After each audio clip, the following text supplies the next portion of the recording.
കാർഗിൽ വാർ May 3, 1999 മുതൽ July 26, 1999 വരെയാണ് കാർഗിൽ യുദ്ധത്തിൻ്റെ കാലയളവ്.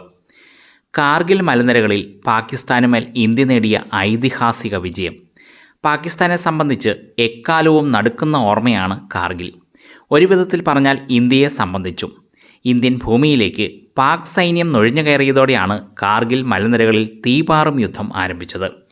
തർക്കപ്രദേശമായ സിയാച്ചിൻ മേഖലയുമായി ബന്ധിപ്പിക്കുന്ന ശ്രീനഗർ, കാർഗിൽ, ലേ ഹൈവേ ഉൾപ്പെടെ നിർണായക പ്രദേശങ്ങൾ അധീനതയിലാക്കുകയായിരുന്നു പാകിസ്ഥാൻ്റെ ലക്ഷ്യം. പരാജയപ്പെട്ടേക്കാം എന്ന ഭീതി ജനിപ്പിച്ച ആ ഘട്ടത്തിൽ നിന്നും ഇന്ത്യ ഉജ്ജ്വല വിജയം കൈവരിച്ചത് എങ്ങനെയെന്ന് നിങ്ങൾക്കറിയണ്ടേ? അതിസമർത്ഥമായ ഇന്ത്യയുടെ ആ സൈനിക ചടുല നീക്കങ്ങൾ നിങ്ങൾക്കായി ഇതാ.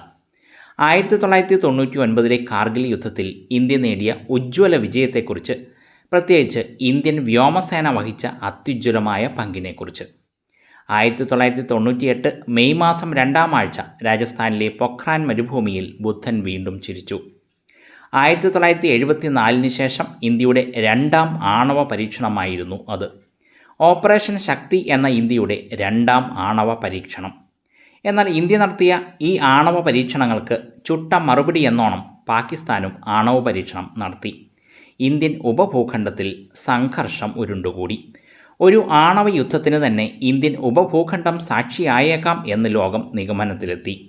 എന്നാൽ ഇന്ത്യൻ ഉപഭൂഖണ്ഡത്തിലെ സമാധാന ശ്രമങ്ങൾക്ക് അന്നത്തെ ഇന്ത്യൻ പ്രധാനമന്ത്രി ശ്രീ AB വാജ്പേയി തുടക്കം കുറിച്ചു. അന്നത്തെ പാക് പ്രധാനമന്ത്രി നവാസ് ഷെരീഫും ഇന്ത്യൻ ശ്രമങ്ങൾക്ക് അനുകൂലമായി പ്രതികരിച്ചതോടെ സംഘർഷങ്ങൾക്ക് തെല്ലെന്ന് അയവ് വരികയും നവാസ് ഷെരീഫിൻ്റെ ജനപിന്തുണ പാകിസ്ഥാനിൽ വർദ്ധിക്കുകയും ചെയ്തു. കൂടെ സൈനിക ഭരണത്തിന് സാക്ഷ്യം വഹിക്കുന്ന പാകിസ്ഥാന്, അല്ലെങ്കിൽ രാഷ്ട്രീയ കാര്യങ്ങളിൽ എല്ലായ്പ്പോഴും ഇടപെടലുകൾ നടത്തുന്ന പാകിസ്ഥാൻ സൈനിക നേതൃത്വത്തിന് ഇന്ത്യയുടെ നേതൃത്വത്തിൽ നടന്ന ഈ സമാധാന ശ്രമങ്ങൾ ഒട്ടും സ്വീകാര്യമായിരുന്നില്ല. പാകിസ്ഥാനിലെ ജനങ്ങൾക്ക് ജനാധിപത്യത്തിൽ കൂടുതൽ വിശ്വാസം വന്നാൽ അതുവഴി ഇന്ത്യയുമായുള്ള പാകിസ്ഥാൻ്റെ വൈരം അവസാനിക്കുകയും ചെയ്താൽ പാകിസ്ഥാൻ്റെ രാഷ്ട്രീയ ഭരണ മേഖലകളിൽ പാക് സൈനിക നേതൃത്വത്തിൻ്റെ ഹൈഹാൻഡ് അവസാനിക്കും എന്നതിനാൽ ഇന്ത്യയുടെ ഈ സമാധാന ശ്രമങ്ങളെ അട്ടിമറിക്കാൻ തന്നെ പാക് സൈനിക നേതൃത്വം തീരുമാനിച്ചു. നവാസ് ഷെരീഫുമായുള്ള ചർച്ചയ്ക്ക് പ്രധാനമന്ത്രി വാജ്പേയി ലാഹോറിൽ എത്തിയ ആ മാസം തന്നെ സമാധാന ശ്രമങ്ങളെ അട്ടിമറിക്കുവാൻ പാക് സൈനിക നേതൃത്വം ശ്രമങ്ങൾ ആരംഭിച്ചു. അന്നത്തെ പാക് പട്ടാള മേധാവിയായിരുന്ന ജനറൽ പർവേസ് മുഷറഫും ISI തലവൻ ഷഹീദ് അസീസുമായിരുന്നു സമാധാന അട്ടിമറി നീക്കങ്ങൾക്ക് ചുക്കാൻ പിടിച്ചത്. എന്നാൽ ഇന്ത്യക്കെതിരെയുള്ള ഏത് നീക്കവും കേവലം പ്രകോപനത്തിൽ ഒതുക്കാതെ തന്ത്രപ്രധാന സ്ഥലങ്ങൾ ഇന്ത്യയിൽ നിന്നും പിടിച്ചെടുക്കുക കൂടി വേണമെന്ന് ഇരു കൂട്ടരും നിലപാടെടുത്തു. അതിനൊരു ഉദാഹരണമായി അവർ ചൂണ്ടിക്കാണിച്ചത് ഇന്ത്യയുടെ മേഘദൂത് എന്ന ഓപ്പറേഷനായിരുന്നു. 1984 ഇന്ത്യ നടത്തിയ ഓപ്പറേഷൻ മേഘദൂത് എന്ന അതിസമർത്ഥമായ സൈനിക നടപടിയിലൂടെ ഇന്ത്യ അന്ന് സിയാച്ചിൻ മലനിരകൾ തങ്ങളുടെ അധീനതയിലാക്കി. പാക് അധിനിവേശ കാശ്മീരിലെ ഗിൽജിത്ത്, ബാൾട്ടിസ്ഥാൻ മേഖലയെയും ചൈനയിലെ കാരക്കോറം മേഖലയെയും വ്യക്തമായി നിരീക്ഷിക്കാൻ സാധിക്കുന്ന തന്ത്രപ്രധാനമായ മഞ്ഞുമലയാണ് സിയാച്ചിൻ മഞ്ഞുമല. സിയാച്ചിൻ മേഖല കൈവശപ്പെടുത്തുക വഴി ഇന്ത്യ നേടിയെടുത്ത സൈനിക മേൽക്കോയ്മ പാകിസ്ഥാനും ചൈനയ്ക്കും അതിശക്തമായ തലവേദനയാണ് സൃഷ്ടിച്ചത്. അത്തരമൊരു വെല്ലുവിളി തന്നെ അതേ മേഖലയിൽ ഇന്ത്യക്കും കൊടുക്കണമെന്നായിരുന്നു ISI തലവൻ ഷഹീദ് അസീസ് ആഗ്രഹിച്ചിരുന്നതും. ശൈത്യകാലത്ത്, അതായത് ശക്തമായ മഞ്ഞുവീഴ്ചയുള്ള സമയത്ത് ഇന്ത്യയുടെയും പാകിസ്ഥാൻ്റെയും സൈനിക സാന്നിധ്യം ഒട്ടുമില്ലാതിരിക്കുന്ന കാർഗിൽ മലനിരകളായിരുന്നു അവർ ലക്ഷ്യം വെച്ചത്. സിയാച്ചിൻ മലനിരകൾക്ക് അല്പം തെക്കുമാറിയാണ് തന്ത്രപ്രധാനമായ കാർഗിൽ മലനിരകൾ സ്ഥിതി ചെയ്യുന്നത്. ഈ കാർഗിൽ മലനിരകൾക്ക് സമീപത്ത് കൂടിയാണ് ഇന്ത്യയുടെ തന്ത്രപ്രധാനമായ നാഷണൽ ഹൈവേ 1 കടന്നു പോകുന്നത്. ശ്രീനഗറിൽ നിന്നും ലേയിലേക്കുള്ള ഇന്ത്യയുടെ പ്രധാന സപ്ലൈ ലൈനാണ് നാഷണൽ ഹൈവേ 1. പാകിസ്ഥാൻ കാർഗിൽ മലനിരകളെ ഉന്നം വയ്ക്കാനുള്ള പ്രധാന കാരണവും ഇതുതന്നെയായിരുന്നു. പാക് അധിനിവേശ കാശ്മീരിൽ നിന്ന് മലനിരകളുടെ പടിഞ്ഞാറു ഭാഗത്തുകൂടി ആയിരക്കണക്കിന് പാക് സൈനികരെ തീവ്രവാദികളുടെ വേഷത്തിൽ രഹസ്യമായി കാർഗിൽ മലനിരകളിലേക്ക് കടത്തിവിടാൻ സൈനിക നേതൃത്വം പദ്ധതിയിട്ടു. ഇതിനായി നിയോഗിക്കപ്പെട്ട സൈനികർ രഹസ്യ പരിശീലനത്തിന് ശേഷം 1999 ഏപ്രിൽ അവസാന വാരത്തോടെ കാർഗിൽ മേഖലയിലേക്ക് നുഴഞ്ഞുകയറാൻ ആരംഭിച്ചു. കഠിന ശൈത്യം മൂലം താൽക്കാലികമായി ഉപേക്ഷിച്ചുപോയ മുൻനിര ഇന്ത്യൻ സൈനിക പോസ്റ്റുകളായിരുന്നു ഇവരുടെ ലക്ഷ്യം. ഇന്ത്യൻ അതിർത്തിയിൽ നിന്നും ഏകദേശം 4 കിലോമീറ്റർ ഉള്ളിലേക്ക് കടന്നുകയറിയ ഈ നുഴഞ്ഞുകയറ്റ പാക് പട്ടാളക്കാർ ക്രമേണ അവിടെയുണ്ടായിരുന്ന 135 ഇന്ത്യൻ ഔട്ട് പോസ്റ്റുകൾ കൈവശപ്പെടുത്തുകയും കാർഗിൽ മലനിരകളിലെ പല മേഖലകളിലും സുരക്ഷിതമായി നിലയുറപ്പിക്കുകയും ചെയ്തു. നനച്ചിരിക്കാതെ ഇന്ത്യ അറിയാതെ പാകിസ്ഥാൻ ശ്രീനഗർ ലേ ഹൈവേ തങ്ങളുടെ ഗൺ പോയിന്റിലാക്കി. ഒരു വശത്ത് സമാധാന വാഗ്ദാനത്തിൻ്റെ സൗഹൃദ കരങ്ങളുമായി പാകിസ്ഥാൻ രാഷ്ട്രീയ നേതൃത്വം, മറുവശത്ത് അവരെയും കബളിപ്പിച്ച് കാർഗിലിൽ വലിയൊരു ചതിയൊരുക്കി കാത്തിരിക്കുന്ന പാക് സൈനിക നേതൃത്വം. കാര്യങ്ങൾ ഈ ഒരു പരുവത്തിലിരിക്കുമ്പോഴാണ് ജാട്ട് യൂണിറ്റ് 4 ക്യാപ്റ്റൻ സൗരവ് കാലിയയുടെ നേതൃത്വത്തിൽ പട്രോൾ ടീം മേഖലയിലെ ഡ്രാസിലേക്ക് പുറപ്പെട്ടത്. മെയ് ആദ്യം തന്നെ കാർഗിലിലെ പാക് നുഴഞ്ഞുകയറ്റത്തിൻ്റെ ചില സൂചനകൾ ചില ഫീൽഡ് ഇൻ്റലിജൻസ് റിപ്പോർട്ടുകൾ ആർമി ഹെഡ്ക്വാർട്ടേഴ്സിന് നൽകിയിരുന്നു. ആ പ്രദേശത്തെ കുറേ ആട്ടിടയന്മാരും ഈ വിവരം പങ്കുവച്ചതിനെ തുടർന്ന് തുടർ പരിശോധനകൾക്കായിരുന്നു ക്യാപ്റ്റൻ കാലിയയുടെ നേതൃത്വത്തിൽ അവിടേക്ക് പട്രോൾ നടത്തിയത്. എന്നാൽ ഈ സംഘത്തെ പാകിസ്ഥാൻ സേന പിടികൂടുകയും ക്രൂരമായി മർദ്ദിച്ച് വധിക്കുകയും ചെയ്തു.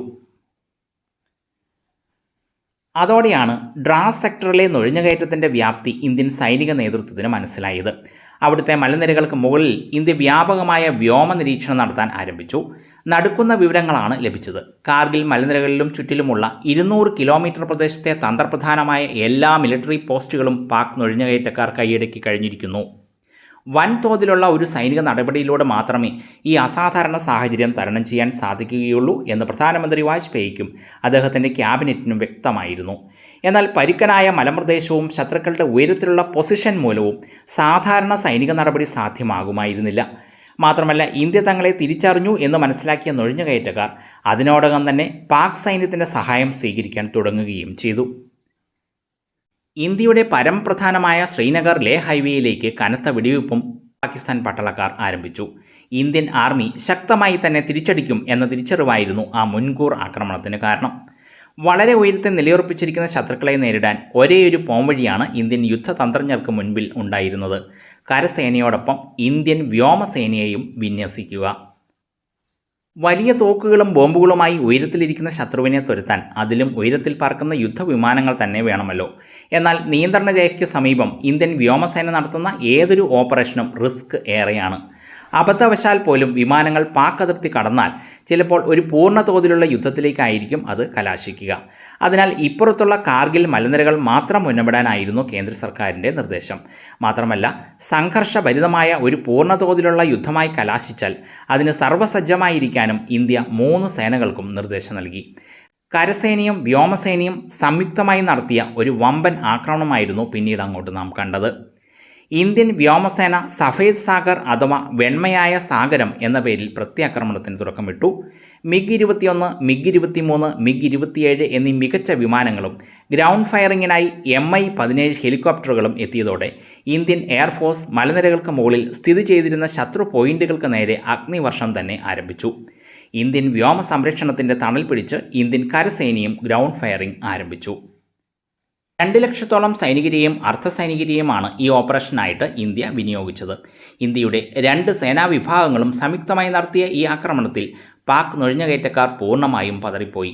ഗത്യന്തരമില്ലാതായ അവർക്ക് അപ്പോൾ പൊസിഷൻ ചെയ്തിരുന്ന മലനിരകളിലെ സുരക്ഷിത സ്ഥാനങ്ങളിലിരുന്ന് നാഷണൽ ഹൈവേ 1 ഷെല്ലാക്രമണം നടത്താൻ മാത്രമേ ആകുമായിരുന്നുള്ളൂ. എന്നാൽ അവരുടെ കൈവശം ലൈറ്റ് ആർട്ടിലറികളും മീഡിയം ആർട്ടിലറികളും മാത്രമല്ല, ഉയരത്തിൻ്റെ ആനുകൂല്യവും ഉണ്ടായിരുന്നു. അതുകൊണ്ട് തന്നെ ഇന്ത്യൻ പോസ്റ്റുകൾ കനത്ത ആക്രമണത്തിന് തന്നെ വിധേയമായി.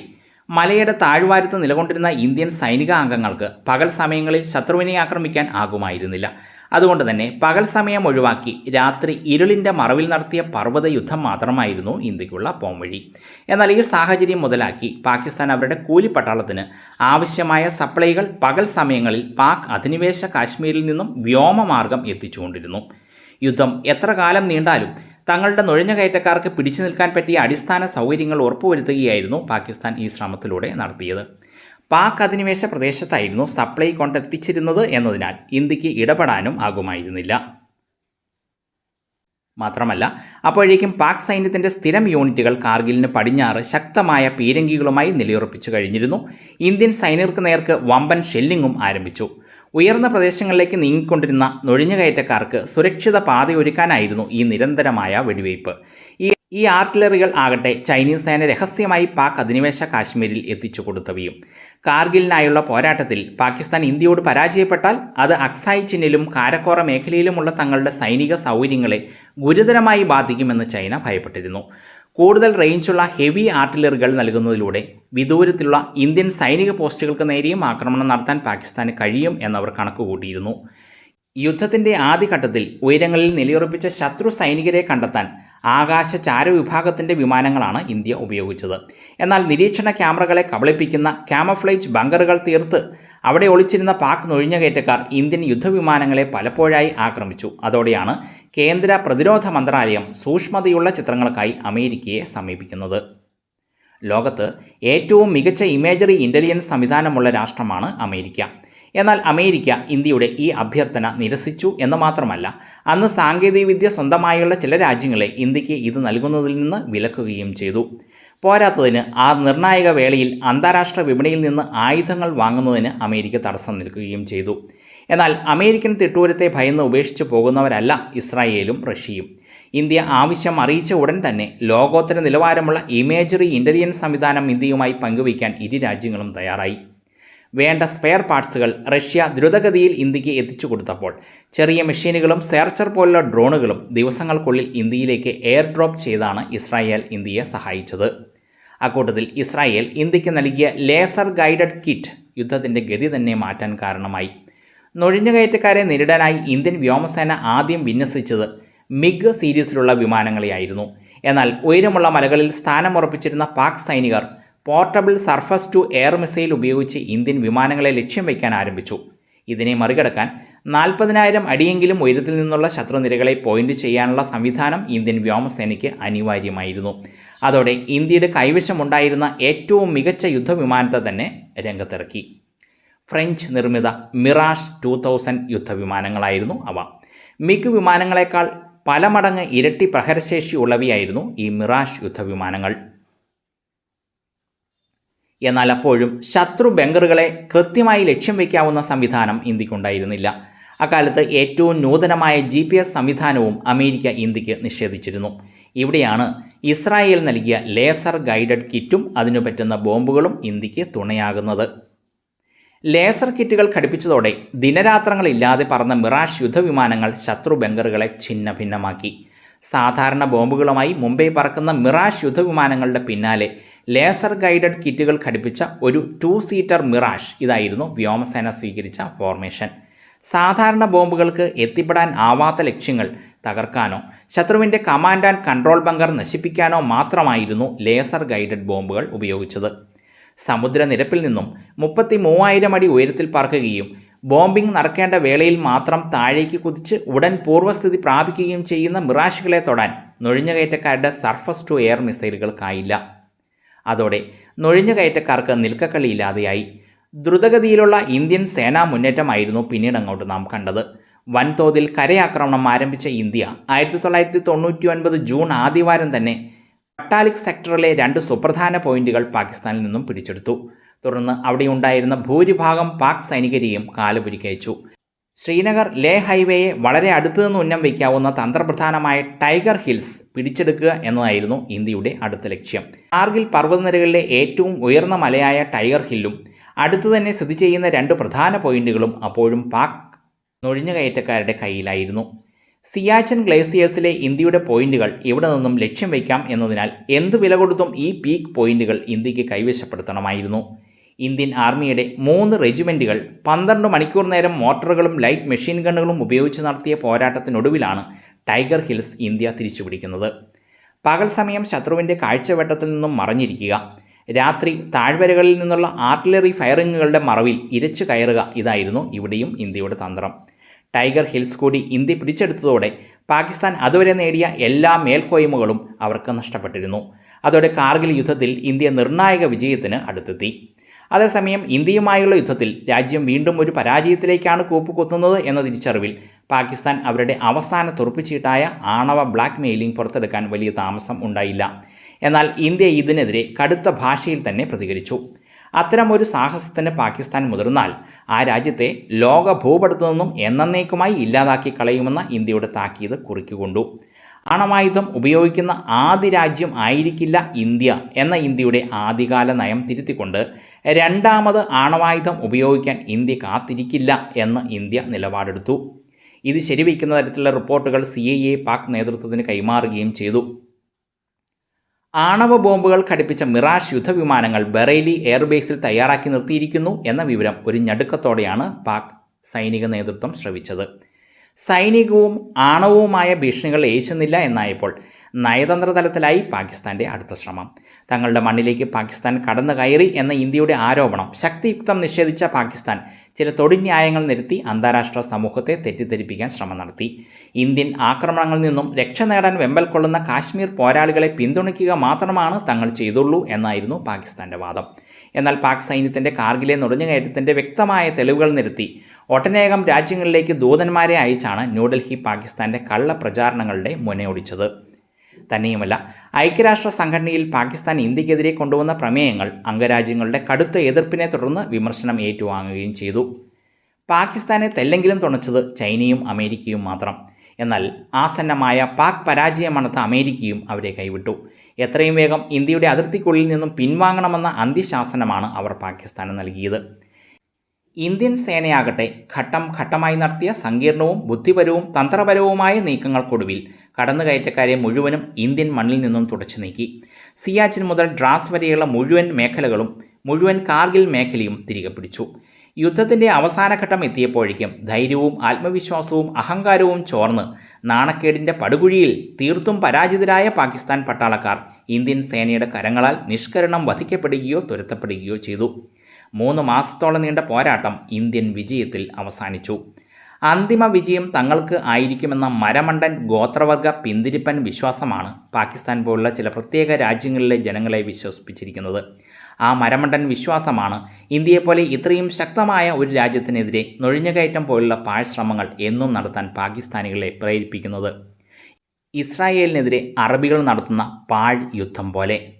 അങ്ങനെ നമ്മുടെ സേന ആ സെക്ടറിലെ 135 പോസ്റ്റുകളും തിരികെ പിടിച്ചു എന്ന് മാത്രമല്ല, ചിലയിടങ്ങളിൽ മെച്ചപ്പെട്ട നിരീക്ഷണം സാധ്യമാകും വിധത്തിൽ പൊസിഷൻ മെച്ചപ്പെടുത്തുകയും ചെയ്തു.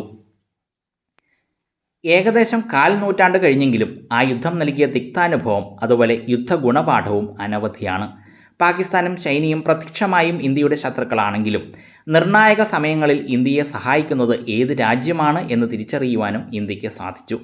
ആ തിരിച്ചറിവ് ആയിരിക്കണം ഇന്ത്യയുടെ മുന്നോട്ടുള്ള എല്ലാ നയതന്ത്ര ബന്ധങ്ങളുടെയും പിന്നിൽ ഉണ്ടാവേണ്ട ഊർജം.